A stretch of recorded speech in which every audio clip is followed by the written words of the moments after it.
kontraktualisasyon ang salot na pumapatay sa lahat ng mga manggagawa sa buong Pilipinas, pumapatay sa ating mga pamilya, at ito po kung hindi po natin mapipigilan at magaganap ang isang kontraktualisasyon sa Philippine Airlines, ay para na rin pong nawalan ng pag-asa ang mas maliliit na mga pabrika, maliliit na kumpanya, sapagkat kung ito'y kayang gawin sa isang Philippine Airlines, kayang gawin sa ibang mga pabrika sa buong bansa.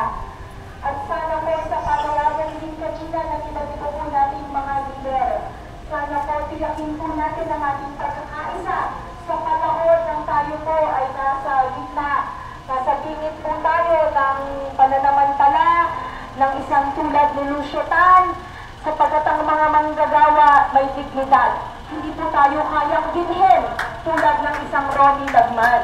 Hindi po kaya ng mga manggagawa ay silawin. Sisilawin po ng matataas na mga separation pay, sisilawin po ng kung ano-ano pong mga benepisyo, sapagkat wala pong mas mahalaga kundi ang seguridad sa trabaho kaysa isang trabaho na walang dahal.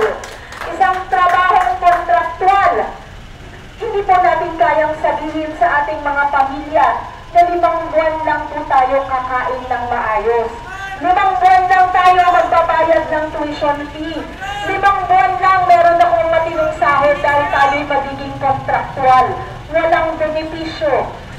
Daang taon po ang ipinaglaban ng mga manggagawa. Marami na po ang nagbuhos ng mga buhay para tiyakin ang labor standards.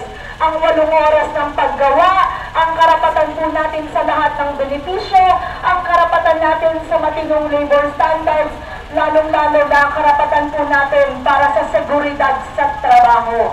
Kaya po sana po sa ating lahat, sa gitna po ng lahat po ng dingit na ito na ating pong kinalalagyan, tayo po ay huwag kakapit sa patalim, tayo po kakapit sa kapwa nating manggagawa, palakasin ang unyon ng Philippine Airlines, palakasin ang pagkakaisa ng manggagawa sa Philippine Airlines sa buong Pilipinas, labanan ng kontraktualisasyon, itindig po natin at itaguyod ang dignidad ng mga manggagawa, tutulan, labanan, huwag po nating payagan ang kontraktualisasyon.